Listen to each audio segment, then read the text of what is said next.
ಎಲ್ಲರಿಗೂ ನಮಸ್ಕಾರ. ನಾನು ರೇಷ್ಮಾ. ಸಾತೇಸ್ ಕಿಚನ್ಗೆ ನಿಮ್ಮೆಲ್ಲರಿಗೂ ಸ್ವಾಗತ.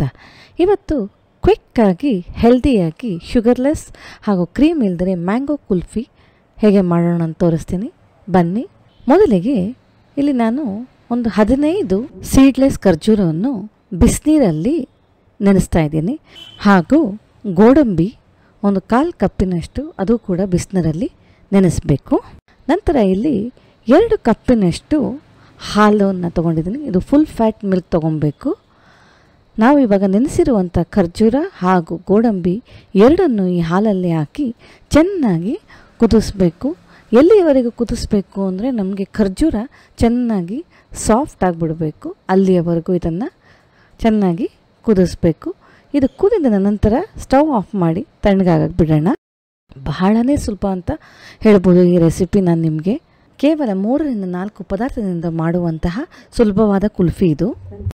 ನಂತರ ಒಂದು ಜಾರ್ಗೆ ಸಿಹಿಯಾಗಿರುವ ಒಂದು ಮಾವಿನಕಾಯಿ ಹಣ್ಣನ್ನು 1 ಕಪ್ಪಿನಷ್ಟು ತಗೊಂಡು ನಾವು ತಣ್ಣಕ್ಕಾಗಿರುವಂಥ ಹಾಲಿನ ಮಿಶ್ರಣವನ್ನು ನಟ್ಸ್ ಹಾಗೂ ಖರ್ಜೂರ ಗೋಡಂಬಿ ಜೊತೆ ಹಾಕಿ ಚೆನ್ನಾಗಿ ಅದನ್ನು ಮಿಕ್ಸಿಯಲ್ಲಿ ಸ್ಮೂತಾಗಿ ಬ್ಲೆಂಡ್ ಮಾಡ್ಕೊಬೇಕು. ಬಹಳನೇ ಸುಲಭ ಈ ರೆಸಿಪಿ.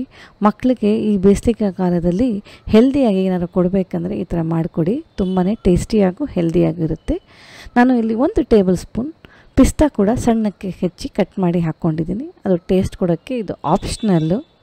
ನಂತರ ಒಂದು ಗ್ಲಾಸ್ ಅಥವಾ ಸಿಲಿಕಾನ್ ಮೋಲ್ಡಲ್ಲಿ ನೀವು ಬೇಕಾಗಿದ್ದರೆ ಸ್ವಲ್ಪ ಪಿಸ್ತಾಚಿಯೋ ಕಟ್ ಮಾಡಿ ನಾವು ಮಾಡಿರುವಂತಹ ಮಿಕ್ಸಿಯಲ್ಲಿರುವ ಪ್ಯೂರಿಯನ್ನು ಗ್ಲಾಸ್ಗಳಲ್ಲಿ ಅಥವಾ ಸಿಲಿಕಾನ್ ಮೋಲ್ಡಲ್ಲಿ ಹಾಕ್ಬೋದು. ತುಂಬಾ ಕ್ವಿಕ್ಕಾಗಿ ಮಾಡುವಂತಹ ರೆಸಿಪಿ ಇದು. ನೀವು ಒಮ್ಮೆ ಖಂಡಿತ ಟ್ರೈ ಮಾಡಿ. ನಂತರ ಇದಕ್ಕೆ ಎಲ್ಲ ಗ್ಲಾಸ್ಗಾಗಲಿ ಸಿಲಿಕಾನ್ ಮೋಲ್ಡ್ ನೀವು ಯೂಸ್ ಮಾಡ್ತಿದ್ರೆ ಅದಕ್ಕೆ ಆಗಲಿ ಅಲ್ಯೂಮಿನಿಯಂ ಫಾಯಿಲ್ ಟೈಟಾಗಿ ಅದನ್ನು ರ್ಯಾಪ್ ಮಾಡಬೇಕು.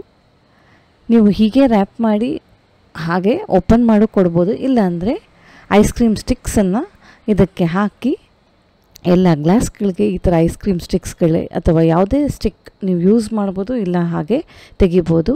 ಇದನ್ನು ರಾತ್ರಿ ಫ್ರಿಜ್ಜಲ್ಲಿ ಓವರ್ನೈಟ್ 24 hours ಇಡಬೇಕು. ನಂತರ ಬೆಳಗ್ಗೆ ಇದನ್ನು ನೀವು 24 hours ಆದಮೇಲೆ ತೆಗೆದು ನೋಡಿ, ಈ ಥರ ಚೆನ್ನಾಗಿ ಗಟ್ಟಿಯಾಗಿರುತ್ತೆ. ನಿಧಾನವಾಗಿ 1 ನಿಮಿಷ ಬಿಟ್ಟು ಈ ಥರ ತೆಗೆದು ಸರ್ವ್ ಮಾಡಿದ್ರೆ ನಮ್ಮ healthy and tasty mango kulfi ಫಟಾಫಟ್ ಅಂತ ರೆಡಿ ಆಯಿತು.